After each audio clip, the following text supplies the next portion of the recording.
So this week, the Dallas Cowboys hired a new head coach. They missed out on Ben Johnson. They missed out on maybe Pete Carroll. Might have been a chance there. Who knows? Aaron Glenn. I don't think he was any good. I don't think you missed out on shit there. But they hired Brian Schottenheimer. What the fuck was going on, Jerry Jones? Are you kidding? Brian Schottenheimer to coach a team. This man, he's supposedly this. He didn't call plays last year. Like, from what I have understood, he didn't call plays for 90% of the season. He might have started at the beginning of the season calling plays. Who knows? That was a shit show. This man has never been involved with a team that's had a top 10 offense, like that he's had his hands in on, whether it's a quarterback coach, offensive coordinator, whatever. It just hasn't been. And Jerry goes out and hires this guy. Like, that just proves to your fan base and to what everyone in the media says that Jerry Jones just doesn't want to have pushback from anybody. Because to go out and hire this guy, and I said a couple weeks ago, Dion wasn't the right hire. So I don't think he's a good coach. I think he's a phenomenal recruiter, but not a head coach. But Brian Schottenheimer, like, you hired a guy that you knew for sure it wasn't going to give you any issues on whatever the fuck it is you want to do. Jerry's probably going to call plays at this point. The fucking way, like, it's just insane for you to have, in my opinion, a top 10, 8 quarterback, whatever, a top 5 wide receiver. You have one of the 3, 4, 5 best defensive ends in the league. You have a decent secondary. You have an aging, a little bit of a struggling offensive line, but you'll be able to improve that this year. And they usually have an above average offensive line.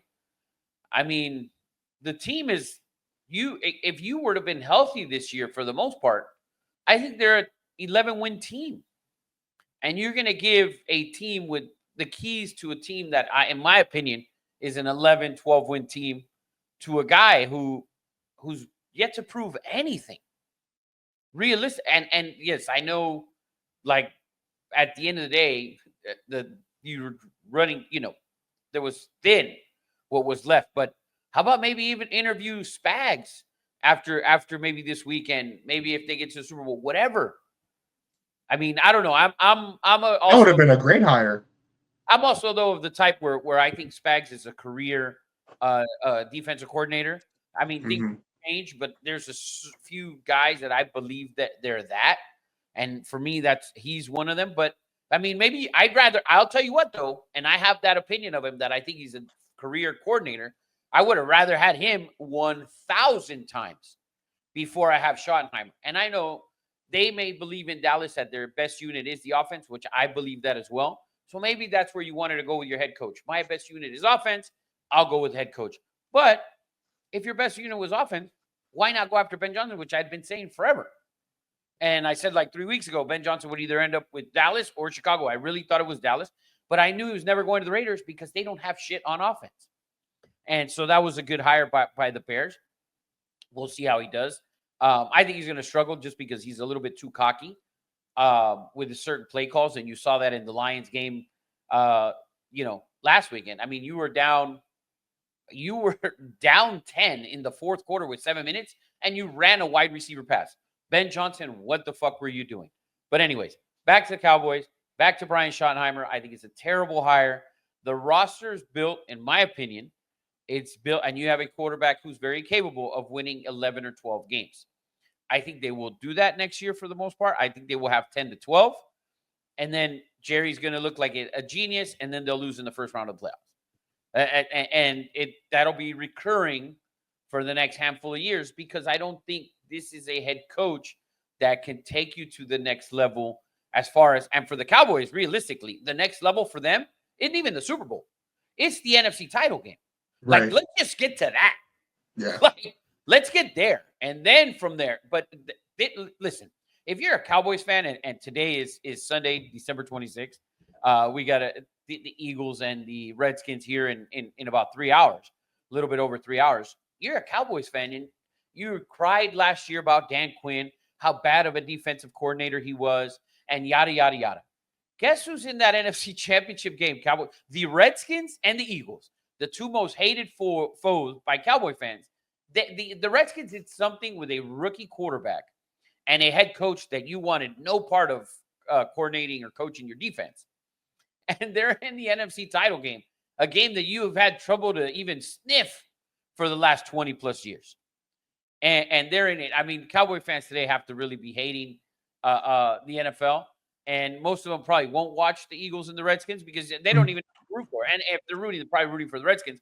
And that's the only reason of that is like they think they hate the Eagles more. The only reason you hate the Eagles more now is because they are consistently better than you year in and year out for the most part. They're consistently better than you, and they've won more recently. If the Redskins were consistently better, you would hate them more than the Eagles. But I mean, and shout out to Dan Quinn and Jaden Daniels and all the guys in the Redskins, and good for them. But Cowboy fans, you've had plenty of opportunity. Jerry Jones is just an absolute shit show. And I said this about a month and a half ago that if you don't cut his legs, the team will never. The fans should know this already. Like Jerry Jones, and the kids need to tell them. But you have yes men, which are your kids, and it's your family. You need a real yes man in there. And hope for the Cowboys' sake, this year should be the year you should think, fuck, we should only try and win 3 or 4 games.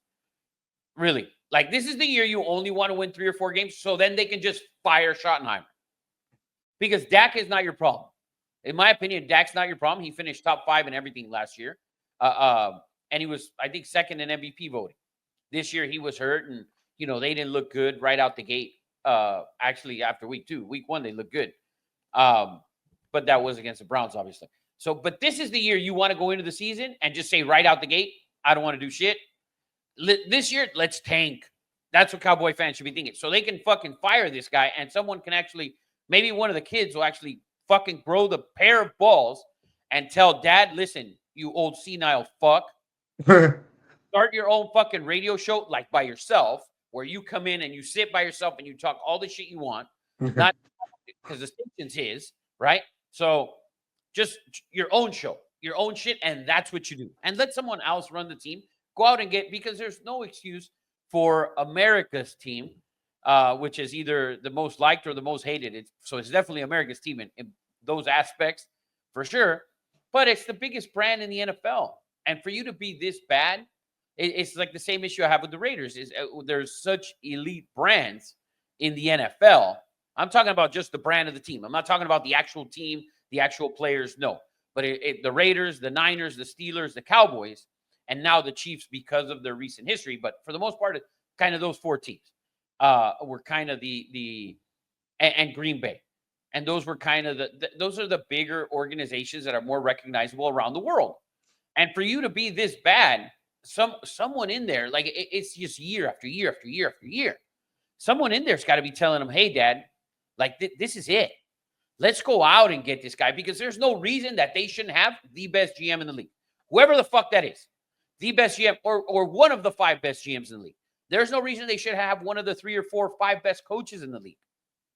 Like, there's no reason for that. And I know those guys are obviously hard to move or whatever, but you should be, listen, at this point, you should have been after whoever everyone thought was the best head coaching candidate, which everyone thought was Ben Johnson. There's no reason that the Dallas Cowboys should not have hired whoever the best head coaching candidate was, whether it was Ben Johnson, whether it was Pete Carroll, whoever, whether it was Aaron Glenn, whoever it was. But you didn't even come close. Like you got a guy who I guarantee you nobody interviewed for a job. Like, he might have got an interview for like maybe a quarterback's coach, like at Allen High School. Like that, maybe in Duncanville.